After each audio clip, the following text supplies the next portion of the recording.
मुखे समणी सौ चले तर कदी लोग मुखे समणी सौ चले तर कदी लोग और पीठ पीठ सर भूल जंदी लोग पीठ पीठ सर भूल जंदी लोग। नमस्कार दगड़ियों, मैं गोविंद राम पोखरियाल साथी आप सभी को अपनो यूट्यूब चैनल GRP साथी में बहुत बहुत स्वागत कर दूँ। दगड़ियों, अभी मैं जो पंक्ति आपका समझ रखी ये चिन्ह लिखे हाँ श्री नेत्र सिंह असवाल जी की, और ये गज़ल तय आप पढ़ सकते हो कि पुस्तक ढांगा से साक्षात्कार में। दगड़ियों, आज साहित्य का समुद्र बटे एक मोती आप लोगों का वास्ता लेके आए छो। जय मोती को नोच ढांगा से साक्षात्कार। जी हाँ, ढांगा से साक्षात्कार। मैं आप तक ये पोथी का बारे में बताऊँ वैसे पहले एक निवेदन आप सभी से, यदि आप अभी तक मेरू यूट्यूब चैनल सब्सक्राइब नहीं कर तो लाल लगल लिखो सब्सक्राइब बटन दबे दिया और वो एक समणी घंटी को बटन भी जरूर दबाया, जैसे कि मेरा आने वाला वीडियो की जानकारी आप तक प्राप्त हो सके। और यदि वीडियो पसंद आलो तो अपना दगड़ों शेयर भी जरूर करें। ये पोथी का लिखवारचन वरिष्ठ साहित्यकार श्री नेत्र सिंह असवाल जी। नेत्र सिंह असवाल जी का बारे में मैं आप तक बताऊँ। श्री नेत्र सिंह असवाल जी को जन्म 1958 में ग्राम तचवाड़ पट्टी जैतौल से चौंतकोट पूरी गढ़वाल में हुआ है। आपा को माता जी का नाम स्वर्गीय श्री जौहरी देवी और पिता को नाम स्वर्गीय श्री विक्रम सिंह असवाल जी है। आप वर्तमान में गाजियाबाद में रहते। नेत्र सिंह असवाल जी भारत सरकार का विधि और न्याय मंत्रालय बटे 2018 में असिस्टेंट डायरेक्टर का पद बटे सेवानिवृत्त हुई। आपकी दुई पुस्तक प्रकाशित छिन। पहली जो 1980 में प्रकाशित हुए वो एक नौचौध है, जो कि 7 कवियों को साझू कविता संकलन छ। दूसरी पोथी जो आपका की ये ढांगा से साक्षात्कार, जो कि सन 1988 में प्रकाशित हुए। ढांगा से साक्षात्कार तय 1991 में जय श्री ट्रस्ट देहरादून द्वारा जय श्री सम्मान से सम्मानित करे। 90 का दशक में आपल अनेकों गढ़वाली हिंदी पत्र पत्रिकाओं खड़े व्यंग्य चित्र बने। आपन अनेक हिंदी अंग्रेजी रचनाओं को गढ़वाली रचनाओं को हिंदी और अंग्रेजी में अनुवाद करी। 80 का दशक में गढ़वाली की प्रमुख साहित्यिक संस्था गढ़ भारती का आप पहला साहित्यिक सचिव था। बाद में आप इस संस्था का सचिव पद पर भी रहे। आप नए छिवारी का लिखवारों खड़े एक मार्गदर्शक चंद। यह पोथी गागरमा सागर जनिचा किले की मात्र 56 पेज की यह पुस्तक चा। यह पुस्तक सन 1988 में गढ़ भारती बटे प्रकाशित हुए। ये पुस्तक को मुख्य पृष्ठ जो बने चा राजेंद्र प्रसाद डबराल जी को बने चा। भूमिका की बात करूँ मैं तो भूमिका श्री राजेंद्र दसवाना जी की लिखी चा, और भूमिका में गढ़वाली भाषा यात्रा पर विशेष प्रकाश डालियों चा। तो ये पुस्तक की जो रचना छन वो तो 3 भागों में बटो चा। जय माँ पहलो भाग चा गीत, जय माँ 7 गीत छन। दूसरो भाग गजल, जय माँ की 9 गजल छन। और तीसरो भाग कविता, जय माँ कुल मिले की 12 कविता शामिल करें छन। बात करो मैं जो को पहलो गीत, जो ये पुस्तक को पहलो गीत चा अतः श्री उत्तराखंड दर्शनम कुछ इन तरीके से लिखो चा। और ये गीत में पहाड़ों की पीड़ा की बात करेंगे, जो पहाड़ों की व्यवस्थाओं की बात करेंगे। श्री नेत्र सिंह असवाल जी लिख दिन कि जयति जय देव भूमि जयति उत्तराखंड जी, जयति जय देव भूमि जयति उत्तराखंड जी। काणा गरोल चिफल चट मन के उतना दंड जी, काणा गरोल चिफल चट मन के उतना दंड जी।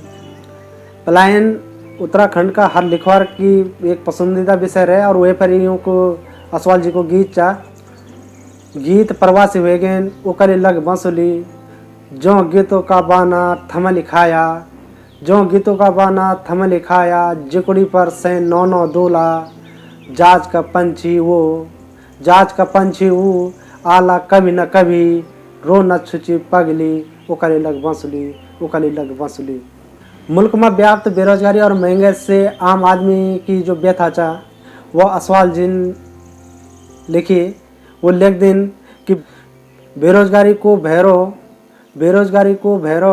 राँको बाली धुरपरी हलांदा, बेरोजगारी को भैरो राँको बाली धुरपरी हलांदा। महंगे को डोंड्या पकांद खिचड़ी, महंगे को डोंड्या बजांद खिचड़ी, हमारी खोपड़ी में माई। यदि दगड़े मैं गज़लों की बात करूं तो नेत्र सिंह असवाल जी गज़लों का सली छन। पहाड़ की अर्थव्यवस्था जो मनेडरों पर निर्भर रही है वे पर एक शेर कि ये मैं नानी भेजी साकू खर्च तो खुणे, ये मैं नानी भेजी साकू खर्च तो खुणे, रिंग रिटोली रात दिन क्या बूथे उड़ते, रिंग रिटोली रात दिन क्या बूथे उड़ते। असवाल जी की रचना समाज की हर वर्ग पर रची आचन, सामाजिक बोलो, वाक़ की जीवन पर आधारित बोलो या फिर राजनीति पर उनकी गजल च वे का दुई शेर छन। जब एक राजनेता जितना का बाद अपनो रंग कन बदल देन और अब तक के भगवान से कम नहीं समझो, तब असवाल जी लिख दिन कि मेरी टंगड़ी पर सरो आसमान टिटरी टेट, मेरी टंगड़ी पर सरो आसमान टिटरी टेट, मूड मी छो ऐच हुई भगवान टिटरी टेट, मूड मी छो ऐच हुई भगवान टिटरी टेट। और द्वैत दृष्टि छोड़ी बे मी थे भजले, राम भी मी छो हनुमान टिटरी टेट, मी छो हनुमान टिटरी टेट। यदि मैं कविता खंड की बात करूँ तो ये में 12 कविता शामिल चंद जन की मेरा देश है तस्वीर, क्रांति, हमारी लड़ा, आँखी, नमस्कार, गौबंद हुई छो और ढंग से साक्षात्कार जन। कुछ ये माँ छड़िकाई भी छन जो हम छिड़का बोलदन, छिड़का चंद, कुछ दोहा चंद।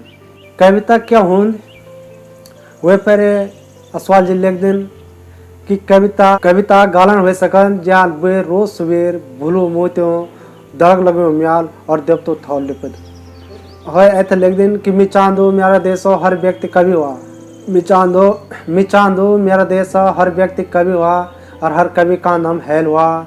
तब हम तय कवि तो छाननी पूजन पड़ो लो, तब हम तय कवि तो छाननी पूजन पड़ो लो। समाज में फैली बुराई तय जब खत्म करने की नहीं सोच दिन और लोग मुख में राम राम और बगल में छुरी कर दिन, वे किस्में लोगों पर व्यंग करती। ये कविता चा नमस्कार हो खंड जो आँख अबूजी चटेली हुंगरा देण पर मिस्या छन, ज्ञानो राजपथ पतरना छन।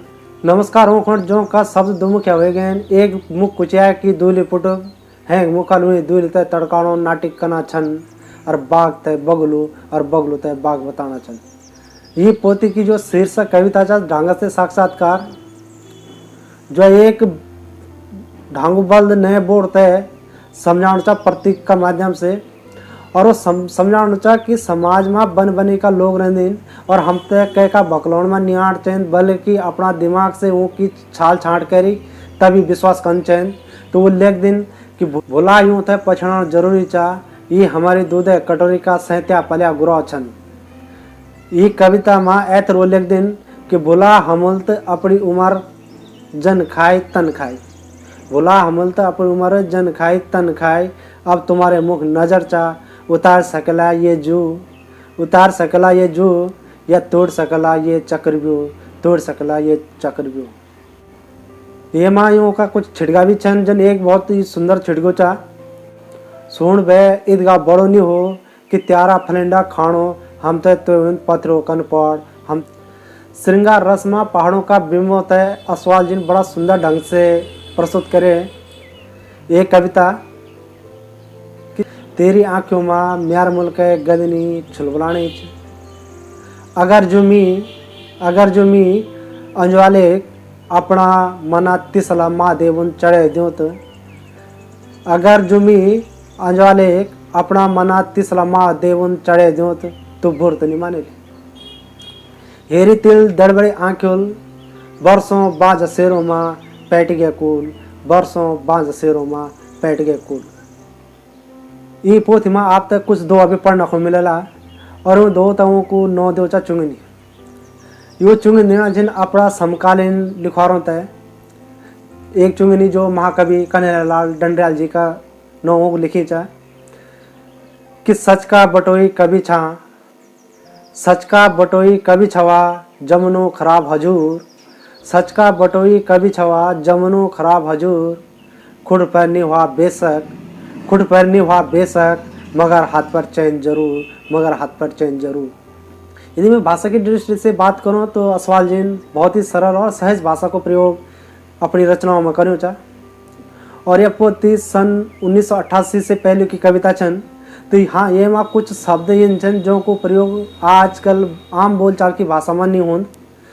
तो ये का वास्ता हम नए छुआने का लोग होता है शायद कुछ शब्द एक दूसरे तक पूछना पड़ल कि एक अर्थ क्या चा।